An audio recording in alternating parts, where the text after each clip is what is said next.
everyone. Welcome to the Meeting Yourself podcast. It's Farah, your host. And as always, thank you for being here. Thank you for listening. If it's your first episode, if it's your third episode, if it's your 50th something episode, you're a fucking real one. Thank you for listening as much as you do. But I am truly grateful. I created this podcast as a way and an opportunity to be able to connect with all of you, to be able to share my own personal journey so that I was able to also help resonate with all of you. If you're on a similar hero's journey where you're trying to understand yourself on a deeper level, if you're willing to face those dark moments, pulling yourself out of them is sometimes some of the most pivotal moments within our lives. And I want to be able to express and share those moments with all of you, to know that life isn't always perfect, but we can survive, we can make it through, and we can also thrive together. And I'm really grateful to have some very specific experience and knowledge around these areas that I feel so inclined to share with all of you, and I'm hoping they're benefiting you. I hope it's helping your life, and to be able to show you that you're not alone. And I think that's ultimately what's most important to me, is to remind others that they aren't alone, that we are all in this together, and that you are loved because you are. So thank you for listening. And speaking of dark moments, we just went through an eclipse season, very major transitional time for a lot of us. Really a moment of letting go, of shedding old beliefs, old patterns, old ways of living and being, especially for cardinal signs. So if you're cardinal sign, you're in Aries, Cancer, Libra, or Capricorn. Those are the cardinal signs, and they are moments of transition. So that's kind of the key part of what they represent within our weather, within our dynamic, within our ecosystem. Truly, you think about the seasons, and when they switch is when all of these signs come into play. Like Aries at the beginning of spring, then you have Cancer at the beginning of summer, then you have Libra at the beginning of fall, and then Capricorn at the beginning of winter. So there really are these moments where we make shifts, we have big changes within our lives. And with Aries is the sense of identity and self, and being bold and stepping out and being who we really are. And that with connection with Libra, which is all about relationships, harmony. So it's like, can you be bold? Can you be yourself? Can you be independent? While then also still balancing that with the need for harmony, for collaboration and creation and beauty, to be, that kind of scale that tips evenly on both sides.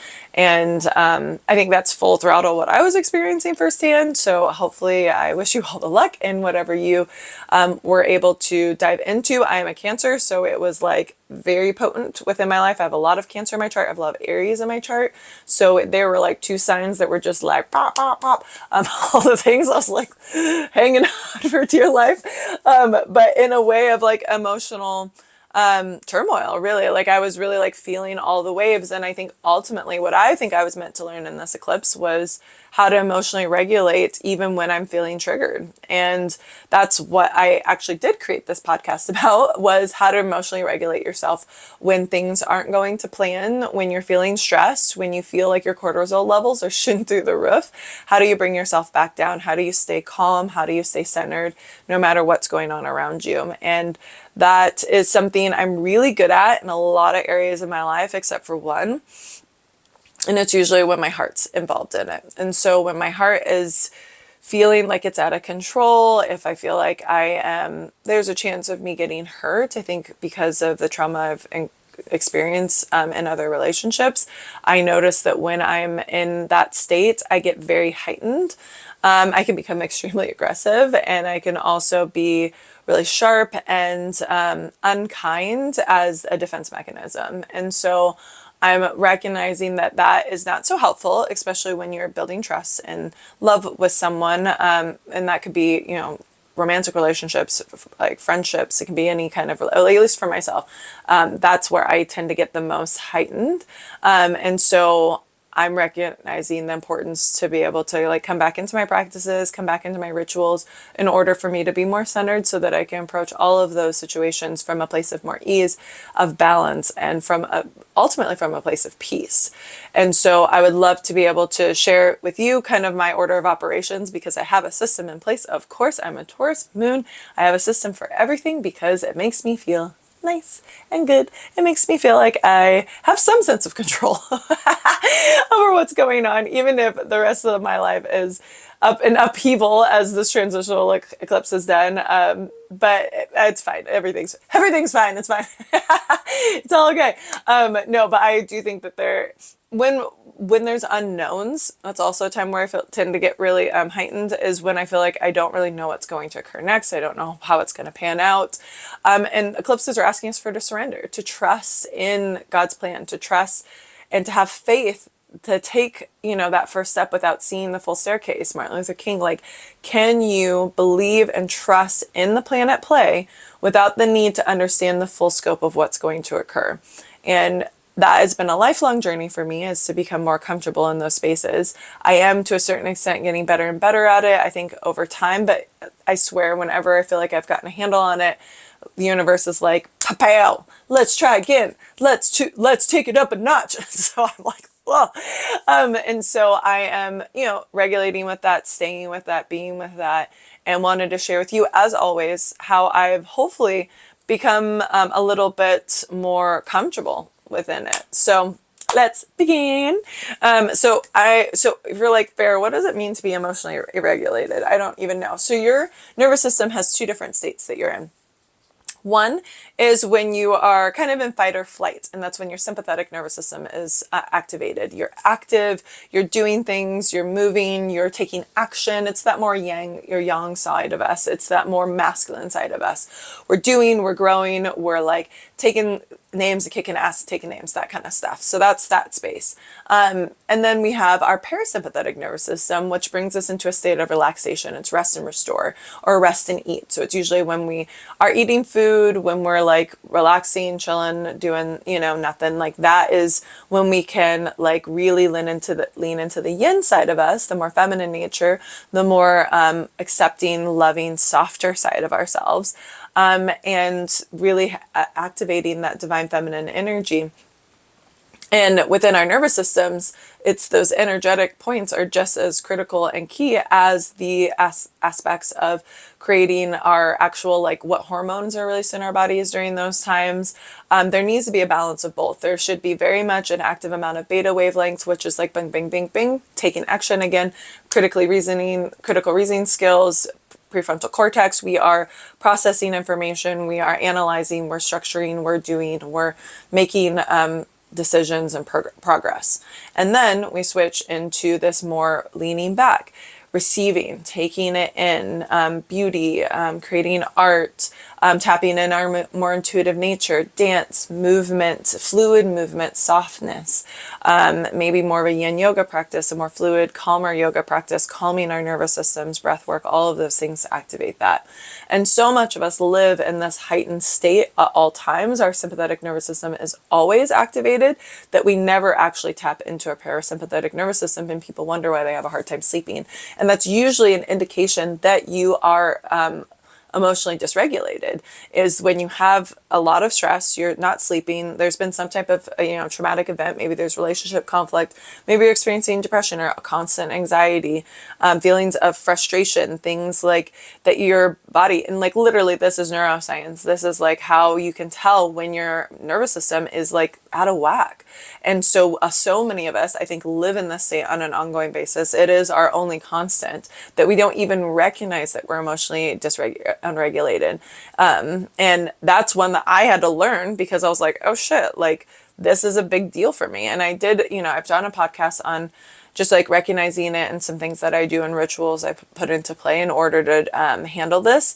But I think that also I have 5 simple steps that I would say, if you are feeling emotionally provoked, or you feel like you are, getting a little bit of out of sorts, this can be a way to help channel that energy and use it towards something productive, I guess is the best way to put it. And not productive as in you're checking something off a to-do list, but it's channeling that energy and using it towards your goals, or using it as a creative expression. And that's ultimately where we'll land, and what is the true intention of what I wanted to share with all of you. So first and foremost, you can be able to probably notice, I think first things first is when you notice that you're feeling triggered.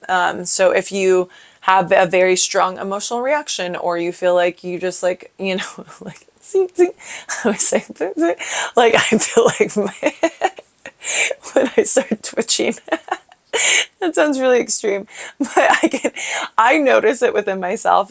So I notice my chest gets really tight. My breath starts to quicken really. The cadence of it increases a lot, to a very fast pace. And then I personally, like, you get in that fight or flight mode. So kind of knowing, like, do you want to run away? Do you want to avoid? Do you want to push things away? Do you want to, like, shield an eye?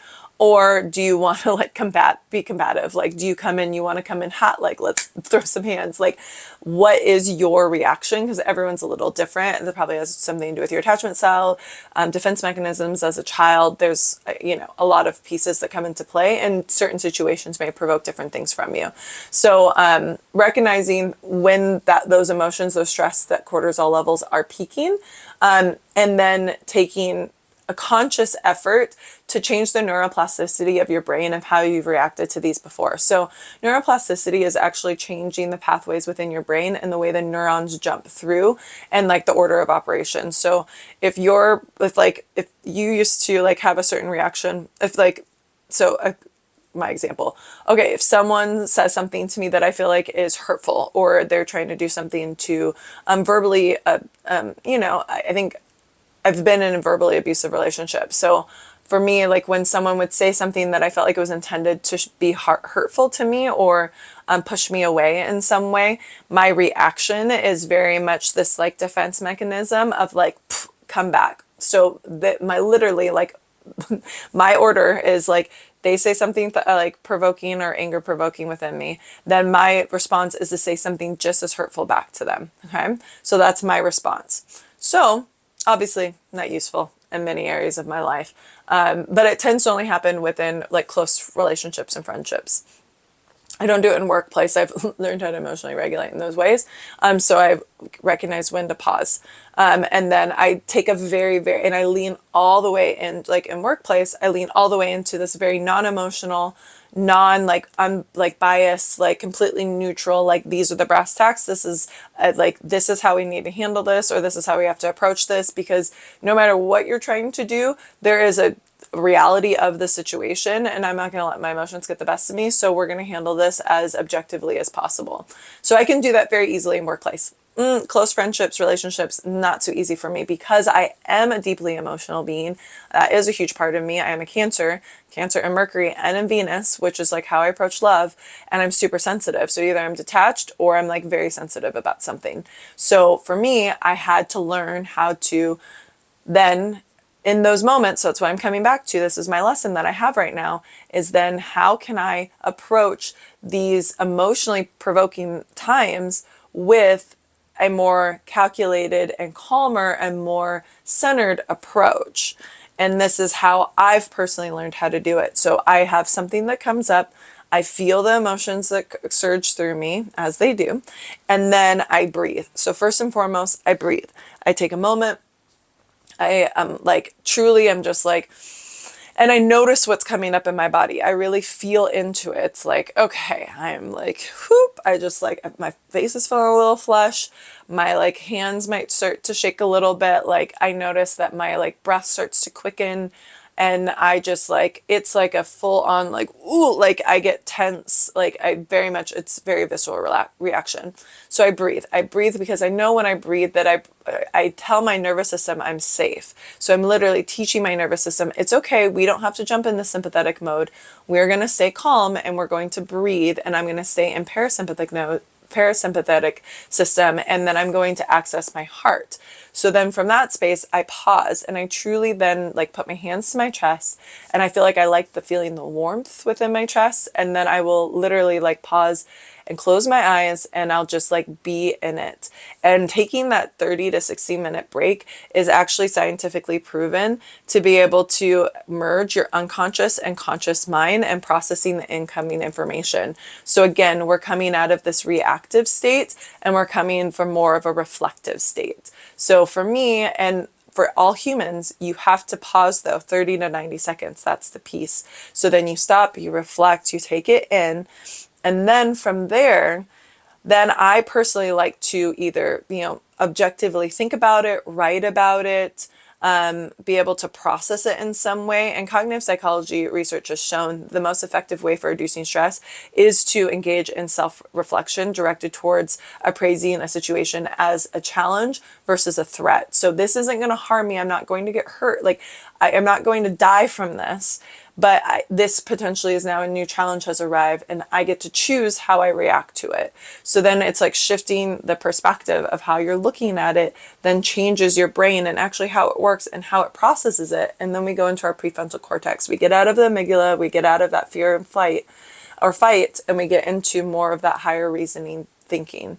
And so then we're able to shift it. And then I think being in that space for a certain amount of time is okay. No more analysis paralysis. Don't stay there too long, because logic will literally kill it, and it will just like break it apart so that I don't feel like it's not really heart-centered anymore. So I like a balance of that heart-centered approach with the logic, and then I can merge the two.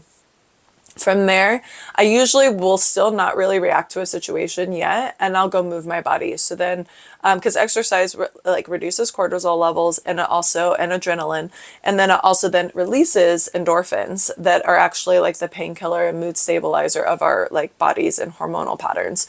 So I'll go move, I'll like walk, I'll do I'll do yoga, I'll dance, I'll do some kind of movement to be able to like shake it off kind of thing. I'm like, okay, we're back. I'm in my body, I'm out of my head. So I kind of moved up from my heart to my head, and then I'm back into my body. And then I'm able to just be, and then I truly then come from a place of expression. And then once I express, I want to be able to express from that embodied state though, incorporating my body and spirit into whatever then comes from that.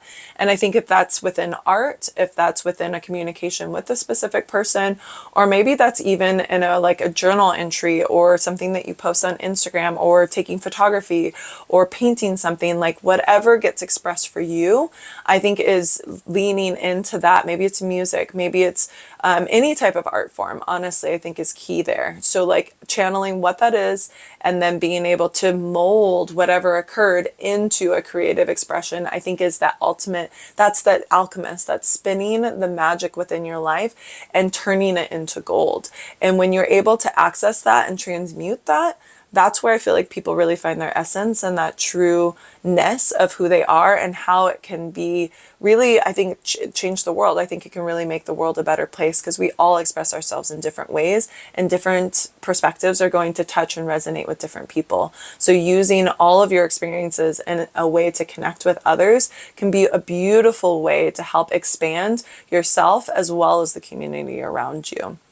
And I think creativity is really that missing piece and that link for a lot of people, because even doodling, even drawing, sculpting, creating pottery, whatever it is for you, accesses a part of our brain and that is really aligned with our more playful, more malleable sense of who we are. And I do believe it helps us activate more of our intuitive, experience, our intuitive knowledge and expertise, to be able to let that flow through us, instead of this need to like process and like understand something, to really be able to truly try to understand ourselves and what's getting expressed through us on a larger scale. And creativity allows us to approach learning in a different way. It helps us shift perspective. It helps us think of new, different solutions to problems that are occurring within our life, and also within the collective, and just like maybe even within work. One of my favorite stories, so I read Albert Einstein's biography. It's one of my favorite biographies. He's absolutely fascinating. I just still love him to this day. And I just am obsessed with him. But he, whenever he couldn't figure out a math problem or a physics problem, he would play the violin. So he was a very experienced violinist, and he'd play the violin because it helped him kind of tap into that more intuitive nature. It helped shift into the other side of his brain, the more creative side of his brain. And then he was able to process and then solve these very high level equations by actually accessing and like changing his viewpoint about whatever he was trying to solve. And I think this goes across the board, not just with mathematical problems, but also within a work situation, or with a friendship, or within like maybe a conflict that's arising within your life. Like, how do you then tap into just a different approach of how to solve something, or even how to approach it, or how to have the conversation, or how to handle something, if you're then stuck in that has to be one way. And I think when we get too rigid in how we think something should go, that's usually when things start to backfire, right?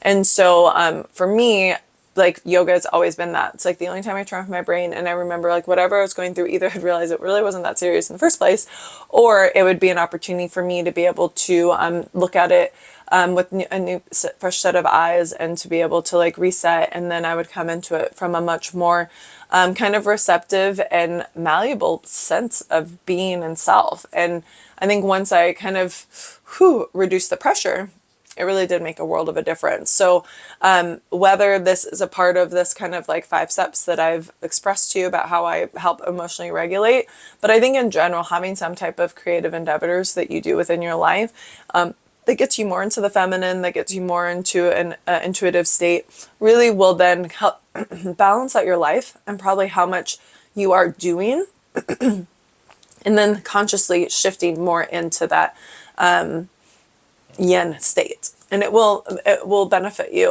The divine feminine is so overlooked within our society, and it's something that gets dismissed on a regular basis because it's not, strength, it's not moving things, it's not power, it's quite the opposite. And I think that the strength that comes from the divine feminine is this nature that there is strength in softness. There is strength in receiving and allowing people to come to you. There is strength in allowing yourself and knowing your worth and owning the essence of who you are and the frequency at which you operate, that you recognize and acknowledge that everything is magnetized towards you because of the worthiness that you see within yourself. And once you're able to access that worthiness, that sense of confidence that that you just exude naturally, oh honey, it is like, it's like, I'm so fortunate. I feel so blessed that I've been able to access this. And I think because of watching others, and also to finally to be able to know and recognize my own value and what I offer to a situation by simply being who I am, or by simply being a woman, is recognizing that you create life, that creative force, that Shakti energy that exists within you literally helps make the world go around. And it's just as critical as an influential in our existence as that masculine, powerful energy that also makes the world go around. But there is a balance, and there's a harmony of both, and both of them are very much needed.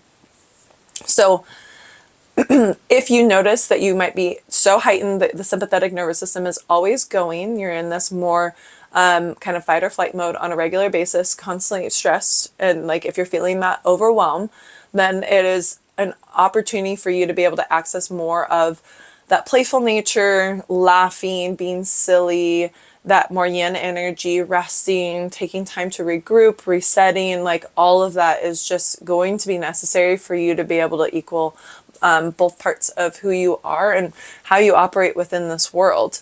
And if you are feeling emotionally irregulated, where you feel like you're just getting thrown off of kilter by something that's occurred, or it's been very emotionally provoking for you, and we all have our stuff, we all have our trauma, big T and little t traumas that build up over time. And there's usually that certain thing, Eckhart Tolle used to describe it as a thorn within your skin. And if you get a little thorn, it's not going to kill you, right? So it's stuck there.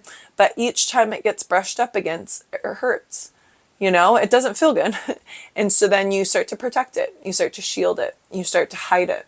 And then you're going through leaps and bounds in order to protect this thorn in your skin. When in actuality, you just needed to pluck it out, which is going to be painful, but then it will actually then begin to heal.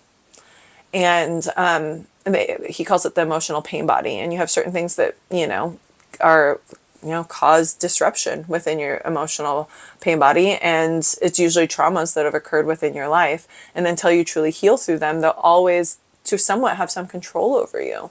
And that is, I feel like, what this eclipse was asking us to do, is to really take a look at those things, to be able to face those areas of our life, so that we're able to then pluck the thorns out, so that we're able to move more freely and more liberated, and hopefully at more peace with everything that we do going forward. So as you navigate this, though, it's going to be a lot. So like, just be kind to yourself, take breaks when you need to, rest when you need to, shield yourself from the world when you need to, like cut off everybody, don't talk to nobody for a little bit. That's okay too. Like, I very much encourage solitude. I am peace and love, but I need my alone time. That is very important to me. So like, all my friends know it. Like, they know I just need my little breaks. I'm an introvert. I am truly an introvert. A lot of people think I'm an extrovert because I like to be out, and I am very boisterous when I'm out, but I definitely need that time to recharge, and that's the only way I can actually be as outgoing as I am when I do go back out. But so if you're having a lot going on right now and you're feeling emotionally charged, 5 things to think about. I breathe. I feel into it. I notice all the sensations that are rising within my body. Where do you feel the reaction? And just being really present to that. The next, really pausing, clearing your mind, just being in the moment, giving yourself that 30 to 90 seconds for your unconscious and conscious brains to merge, to be able to kind of shift gears into that more higher level thinking about whatever's occurring, so we're not as reactive as we may be otherwise. And then really reflecting, taking time to be able to kind of apply a little bit of logic to it, to be able to lean in, to be able to process it on not just an emotional level, but also within the mind, and then be able to shift into the body. So kind of that full somatic practice, taking it back into the body, moving, reducing the stress, the cortisol levels within your brain, and hopefully then infusing your body also with some endorphins to be able to help balance out everything else that's occurred. And then being able to share it, to be able to share it as, some art form, whatever speaks to you. It doesn't have to be anything that you share with anyone. It doesn't have to be anything that you then, display in the world, unless you want to. I think some of the most powerful and profound art is art that has been created and molded from something that was very emotionally charged for someone, and I think that, music, like, we love sad songs for a reason, right? Like, it connects us to that same feeling that we have felt within our own hearts and souls. And also then, you see a piece of art where I remember I went to Van Gogh's, that immersion, experience that they had in Seattle for a while. And I was looking at this piece of art and I started crying almost immediately. And I was like, oh my gosh, I was like, what is going on? This is so strange. And then I read the description of it, and it was literally the last piece of art he painted before he committed suicide. And I felt that in the art, And so I think that all great art has an ability to connect to something deeper than what we can logically understand. And if you're able to channel that, then that's what binds us, I think, as a humanity, and then creates a deeper connection and synergy through the greater collective. And that's what I try to use this podcast for. This is why I post on social media. This is why I dance. This is why I create in the way that I create, as an expression of what's truly going on within me, as a way to be able to help then share that and connect that with everyone around me. So I hope this was useful. I hope that you enjoyed it. Thanks for listening, and I hope you have a fabulous day and week, and keep riding that wave. Take care of yourself, surrender, let go, lean in, just be through this eclipse season. That is all we're intended to do, and notice what bubbles up to the surface. Try not to apply too much logic to it. Just be in it. Just ride the waves. Ride the waves, sweetie pie. And we're all going to make it exactly where we need to be. Namaste. If you want to connect with me outside of this podcast, connect with me on my website, meetingyoursoul.com. I have the Shine Bright program, which really allows you to kind of help access your own intuitive nature through embodiment practices and through coaching sessions. And then I also have, I'm on the gram, where I share kind of my story and what's coming up for me at Ferrachino, FERRAHCHINO. I'm on Pinterest. And then also, if you're listening on the pod, I also have a YouTube channel with all the videos for all of these episodes. And that is also Ferrachino. I hope to see you soon. See you later.